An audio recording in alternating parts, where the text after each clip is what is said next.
नमस्कार साथियों। साथियों आज इस वीडियो के माध्यम से पे प्रोटेक्शन के बारे में चर्चा करेंगे कि पे प्रोटेक्शन क्या होता है? इसमें लोअर पोस्ट क्या होती है? हायर पोस्ट क्या होती है? इसकी कंडीशन क्या होती है? विशेषताएँ या लाभ इसके कौन-कौन से होते हैं? उसके बारे में विस्तार से चर्चा करेंगे। देखिए फर्स्ट बात करते हैं, जैसे ही कई लोग जूनियर अकाउंटेंट में सेलेक्ट हो चुके हैं, ठीक है? और उसमें कई अभ्यर्थी ऐसे हैं जो ऑलरेडी गवर्नमेंट जॉब में हैं, यानी स्टेट गवर्नमेंट जॉब में हैं, जैसे कोई एमई कैटेगरी से है या कोई अदर पोस्ट में है, पटवारी है या संगणक है, जो भी पोस्ट हो, यानी लोअर पोस्ट वो पोस्ट होती है जो जूनियर अकाउंटेंट की ग्रेड पे से नीचे वाली ग्रेड पे हो, वो लोअर पोस्ट होती है। और हायर पोस्ट वो पोस्ट होती है जो जूनियर अकाउंटेंट की ग्रेड पे यानी 3600 ग्रेड पे या 33,800 के बेसिक से अदर पोस्ट हो, उससे ऊपर वाली हो, अपर हो, वो हायर पोस्ट कहलाती है।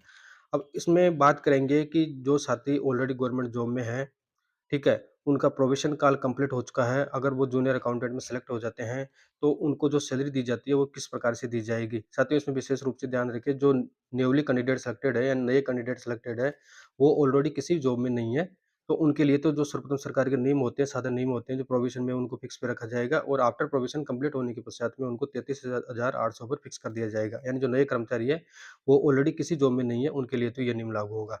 लेकिन बात आती है कि जो साथी ऑलरेडी पहले से जॉब में हैं, जैसे मंत्रालय कर्मचारी है, पटवारी है, संगणक है या कौन से भी जॉब में हो या सेकंड ग्रेड टीचर है या जो भी स्थिति हो या लोअर पोस्ट हो या हायर पोस्ट हो, लोअर की और हायर की बात कर चुके हैं, तो उनके संबंध में किस प्रकार से ट्रीटमेंट किया जाएगा, उनको सैलरी, उनका फिक्सेशन किस प्रकार से प्रोबेशन काल में यानी इन प्रोबेशन काल में उनको सैलरी कितनी दी जाएगी।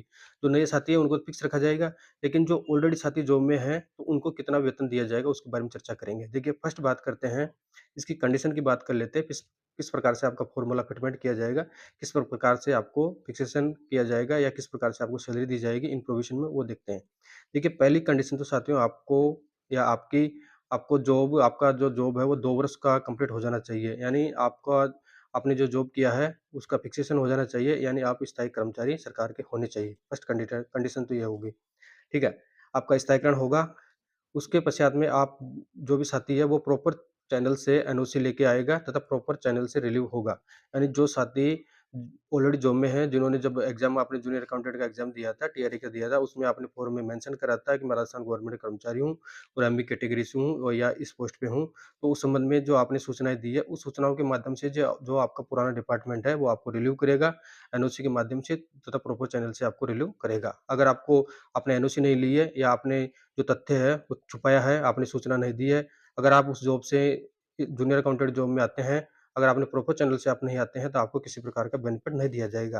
यानी जो पुरानी वाली पोस्ट है, वो आपको त्यागपत्र देके आपको वहाँ से आपको त्यागपत्र देके आना पड़ेगा, उसके पश्चात में इसको जॉइन करना पड़ेगा, तो इस संबंध में आपको किसी प्रकार का बेनिफिट नहीं मिलेगा। लेकिन ऐसा होता नहीं है, सभी साथी समझदार हैं, सभी जानते हैं, एनओसी लेते हैं, एनओसी के माध्यम से प्रॉपर चैनल से रिलीव होके आते हैं और प्रॉपर चैनल के माध्यम से ही जॉइनिंग करते हैं, तो उनको पुराना पे प्रोटेक्शन का लाभ दिया जाता है, ठीक है। अब इसमें एक कंडीशन और है कि ये सिर्फ़ राज्य कर्मचारियों पर लागू होती है, ना स्टेट गवर्नमेंट के जो कर्मचारी हैं, उनके ऊपर ये लागू होगी, सेंट्रल गवर्नमेंट वाले कर्मचारियों पर पे प्रोटेक्शन का नियम लागू नहीं होता है। अब देखिए इसमें कंडीशन की बात कर चुके हैं कि आपका 2 वर्ष तो कंप्लीट होना चाहिए, ठीक है? स्थायीकरण होना चाहिए, फिक्सेशन होना चाहिए और प्रॉपर चैनल से एनओसी के माध्यम से आप रिलीव होके आने चाहिए और राज्य सरकार के कर्मचारी या स्टेट गवर्नमेंट का कर्मचारी वो होना चाहिए। अब इसमें कर्मचारी एमई भी हो सकता है, पटवारी भी हो सकता है, संगणक भी हो सकता है और अन्य जो भी पोस्टें हैं, कौन-सी पोस्ट उसमें हो सकती है, ठीक है? अब लोअर पोस्ट के बारे में बात कर चुके हैं कि जो जूनियर अकाउंटेंट की ग्रेड पे से नीचे की जो पोस्टें होती है, उनको लोअर पोस्ट कहा जाता है और जो जूनियर अकाउंटेंट की ग्रेड पे 3600 या 33,800 से बेसिक से जो अदर पोस्टें होती है, जैसे सेकंड ग्रेड 4200 हो गया, सेकंड ग्रेड टीचर हो गया, फर्स्ट ग्रेड लेक्चरर हो गया या जो भी पोस्टें हैं, वो हायर पोस्ट कहलाती है। अब इसमें कंडीशन ये आती है कि कई साथी ऐसे होते हैं, या तो वो एमई कैटेगरी से है या पटवारी या संगणक है या अदर लोअर पोस्ट से हैं, वो जूनियर अकाउंटेंट बनने के पश्चात में जूनियर अकाउंटेंट की पोस्ट में आना चाहते हैं। कई साथी ऐसे होते हैं जो ऑलरेडी जूनियर अकाउंटेंट की हायर पोस्ट ले रहे हैं, हायर ग्रेड पे है, 4200 ग्रेड पे है, सेकंड ग्रेड टीचर है, मान के चलो उदाहरण के तौर पे मान रहे हैं। अगर सेकंड ग्रेड टीचर सेलेक्टेड हो जाता है जूनियर अकाउंटेंट में, अगर वो उस जॉब को छोड़ना चाहता है, तो उस संबंध में उसको किस प्रकार से प्रोटेक्शन दिया जाएगा और लोअर पोस्ट को किस प्रकार से प्रोटेक्शन दिया जाएगा, उसके बारे में चर्चा करते हैं। देखिए, फर्स्ट बात करते हैं मान के चलो कोई व्यक्ति एमई है या पटवारी है, ठीक है? अब वो उस जॉब को छोड़ के आता है। उदाहरण के तौर पे मान के चलो उसने 3 साल जॉब कर ली या कई व्यक्ति ऐसे होते हैं जो 2 साल के करके आते हैं, 2 सवा 2 साल कर लेते हैं या कई 3 कर लेते हैं, 5 कर लेते, 7 कर लेते हैं, जो भी स्थिति है। उदाहरण के तौर तौर पे मान रहे हैं कि आपने 5 साल जॉब पटवारी में कर ली। अब आप जूनियर अकाउंटेंट में सेलेक्ट हो जाते हैं, आपको नियुक्ति मिलती है। नियुक्ति के समय आपको किस प्रकार से पे प्रोटेक्शन का लाभ दिया जाएगा? अब इसमें निश्चित है कि अगर आपने 2 साल कंप्लीट कर लिए, आपका फिक्सेशन हो चुका है, तो आपको मिनिमम सैलरी नहीं दी जाएगी। देखिए, इसमें अब बात करते हैं कि मान के चलो कोई कर्मचारी लोअर पोस्ट से आता है। वो पटवारी है उदाहरण के तौर पे एमई है या एलडीसी है, जो भी स्थिति है, कौन से भी कर्मचारी इसमें हो सकते हैं लोअर पोस्ट पे एक्स वाई जेड। सपोज़ करो उनका बेसिक पे जब वो 2 साल पूरा कर लेते हैं, तो उनका बेसिक ग्रेड पे उदाहरण के तौर पे 25,000 है, ठीक है? अब जैसे वो जूनियर अकाउंटेंट की जॉइनिंग करते हैं, तो उस संबंध में उनको जो ₹25,000 का बेसिक है, बेसिक के आधार पे उनको सैलरी दी जाएगी। उदाहरण के तौर पे बेसिक 25,000 है, तो उनको बेसिक पर डीए भी दिया जाएगा, एचआरए भी दिया जाएगा और सीसीए भी दिया जाएगा और उनको 2 साल तक इंक्रीमेंट का लाभ भी दिया जाएगा। जो भी इंक्रीमेंट बनेगा एज़ पर टेबल के अकॉर्डिंग उनको इंक्रीमेंट का लाभ भी दिया जाएगा।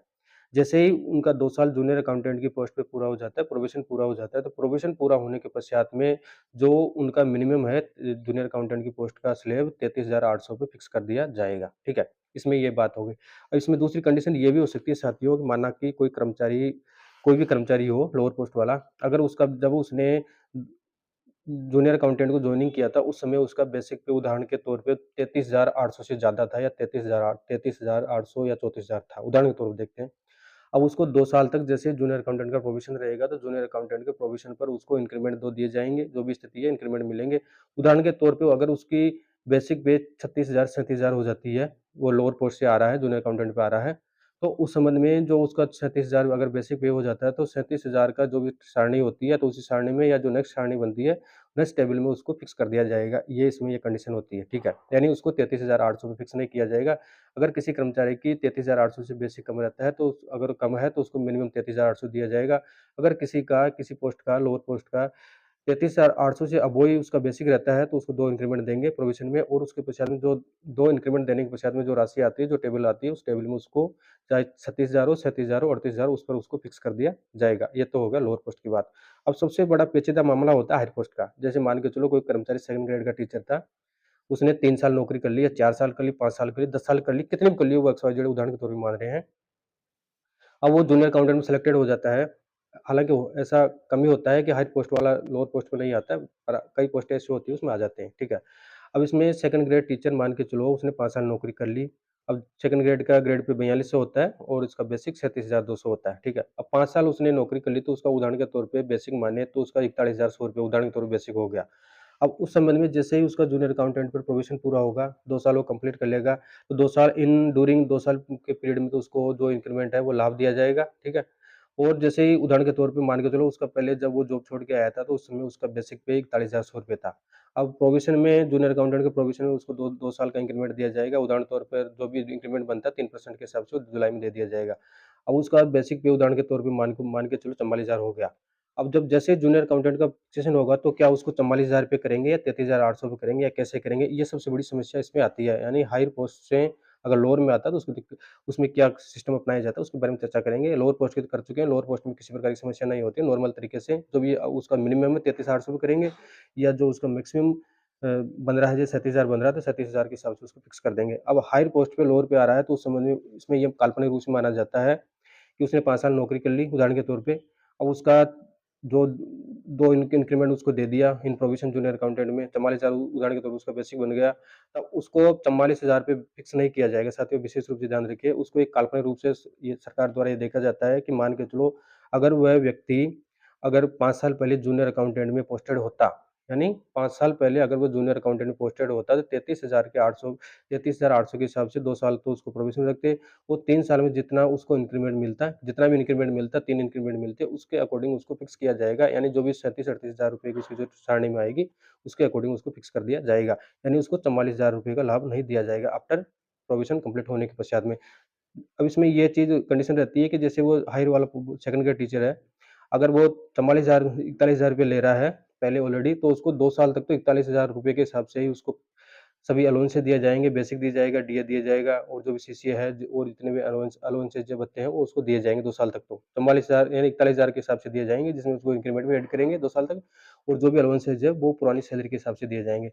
जैसे ही उसका फिक्सेशन होगा, तो फिक्सेशन करने के पश्चात उसको ये देखा जाता है कि काल्पनिक रूप से अगर वो जूनियर अकाउंटेंट होता 5 साल में, तो 5 साल में कितनी बेसिक तक वो जा सकता था, उसके हिसाब से उसको लाभ दिया जाता है। यानी जो हायर पोस्ट से लोअर पे जाता है, उसको जो मिनिमम होता है, मिनिमम के हिसाब से दिया जाता है, ना कि जो वर्तमान में वो प्राप्त कर रहा है, उतना उसको वेतन दिया जाता है। लोअर में तो मैक्सिमम दे सकते हैं, लेकिन हायर से लोअर में जाता है, उसको जो काल्पनिक रूप से 5 साल सेवा की तो 5 साल के हिसाब से 3 इंक्रीमेंट जोड़ेंगे, प्रोविज़न में इंक्रीमेंट नहीं मिलते हैं तो 3 इंक्रीमेंट के हिसाब से 33,800 में 3 इंक्रीमेंट ऐड कर देंगे। जितनी टेबल पे जिस टेबल पे या नेक्स्ट टेबल पे जिस टेबल में फिक्स होगा उस टेबल में उसको फिक्स करके सैलरी दी जाएगी, ठीक है? ये तो बात कर चुके हैं पे प्रोटेक्शन इस प्रकार से होता है, लोअर पोस्ट में कैसे होता है, हायर में कैसे होता है। इसमें कंडीशन की पहले बात कर चुके हैं, पुनः कंडीशन की बात कर लेते हैं। देखिए कंडीशन में ये होता है कि प्रत्येक कर्मचारी को 2 वर्ष कंप्लीट होना चाहिए, स्थायीकरण होना चाहिए, उसका फिक्सेशन होना चाहिए, प्रॉपर चैनल से वो एनओसी लेके रिलीव होना चाहिए और ये सिर्फ राज्य कर्मचारियों के ऊपर भी लागू लागू होता है, केवल स्टेट गवर्नमेंट पर लागू होता है। जो सेंट्रल गवर्नमेंट के कर्मचारी है, अगर वो जूनियर अकाउंटेंट में सेलेक्ट हो जाते हैं,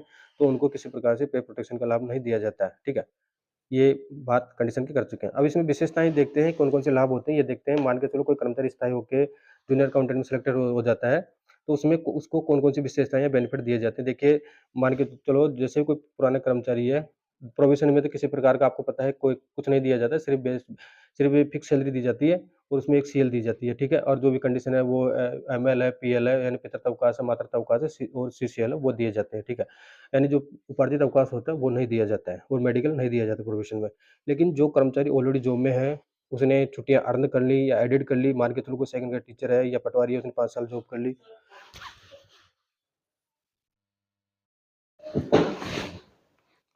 तो जिस भी कर्मचारी ने अपने कार्यकाल में 5 साल उसने सेवा की है, अगर उसने कोई पीएल कमाई है, यानी उपार्जित अवकाश कमाया है, मेडिकल कमाया है, तो उस संबंध में जो कमाई उसके द्वारा जो एडेड उसके अकाउंट में जो छुट्टियाँ एडेड है, वो प्रोविज़न काल में वो छुट्टियों का उपयोग कर सकता है। इसमें विशेष रूप से ध्यान रखें, जो कर्मचारी है जिसने अगर जो पुराना कर्मचारी है, वो नई जॉब में आ रहा है, अगर उसने उस दरमियान यानी 3 साल की सेवा में या 5 साल की सेवा सेवा में जो भी छुट्टियाँ उसने अर्जित की है, मेडिकल किया है और ये उपार्जित अवकाश एंड पीएल की है, तो उसको जूनियर अकाउंटेंट के प्रोबेशन काल में उन छुट्टियों का वो प्रयोग कर सकता है, यानी उनको यूज़ ले सकता है। ठीक है? ये इसमें विशेष रूप से ध्यान रखना है आपको कि वो छुट्टियाँ अगर उसने कमा रखी है, उसके खाते में शेष है, तो उन छुट्टियों को वो जूनियर अकाउंटेंट के प्रोबेशन काल में यूज़ कर सकता है। लेकिन इसमें एक कंडीशन ये है साथियों कि जो भी साथी है, जो जूनियर अकाउंटेंट में आ जाते हैं पे प्रोटेक्शन के माध्यम से, ठीक है? तो उनको जो पीएल और वो छुट्टियाँ मिलती हैं मेडिकल, वो मेडिकल नहीं दिए जाते हैं। यानी जो पुरानी छुट्टियाँ अगर उसके पास में शेष है, तो उनका यूज़ कर सकता है, लेकिन 2 साल में जो नई छुट्टियाँ होती हैं, वो ऐड नहीं होती है। जैसे पीएल उपार्जित अवकाश हो गया, मेडिकल हो गया, वो किसी प्रकार से ऐड नहीं होता है। ये विशेष रूप से आपको ध्यान में रखना है। ठीक है? तो इस संबंध में मैंने आपको बता दिया कि पे प्रोटेक्शन कैसे होता है, लोअर पोस्ट क्या होती है, हायर पोस्ट क्या होती है, इसमें कंडीशन कौन-कौन सी होती है, लोअर पोस्ट से किस प्रकार से प्रावधान किया जाता है, हायर से किस किस प्रकार से प्रावधान किया जाता है, कंडीशन क्या होती है, वो विशेषताएँ आपको पीएल अ, आपको जो अगर जो ऑलरेडी कर्मचारी है, उसने अगर पीएल अर्न कर रखी है यानी कमा रखी है पीएल या जो भी उसके अकाउंट में एडेड है, मेडिकल है, पीएल है, तो वो उनका पुरानी छुट्टियों का यूज़ इन प्रोविज़न में कर सकता है, जूनियर अकाउंटेंट के प्रोविज़न में कर सकता है और उसको नई छुट्टियाँ ऐड नहीं होगी। यानी पुरानी छुट्टियों का तो वो यूटिलाइज़ेशन कर सकता है, लेकिन नई छुट्टियाँ उसको कमाई नहीं जा सकती। उसके द्वारा सिर्फ़ सेशन होने के पश्चात में उसको नई छुट्टियाँ ऐड होगी। पुरानी छुट्टियों का तो वो यूज़ ले सकता है, ठीक है। अब इसमें एक बात और है साथियों, जैसे कोई भी साथी है ऑलरेडी जॉब में है, वो पेपर प्रोटेक्शन के माध्यम से जूनियर अकाउंटेंट में आ जाता है। लेकिन कई साथी ऐसे होते हैं, इस जॉब से सैटिस्फाइड नहीं होते हैं या कई और भी रीज़न हो सकते हैं। तो अगर वो इस जॉब को छोड़ के पुनः जाना चाहता है पुरानी जॉब में, तो वो जा सकता है। इसमें कंडीशन ये रहेगी, आपको प्रॉपर चैनल से रिलीव होके आना पड़ेगा, ठीक है?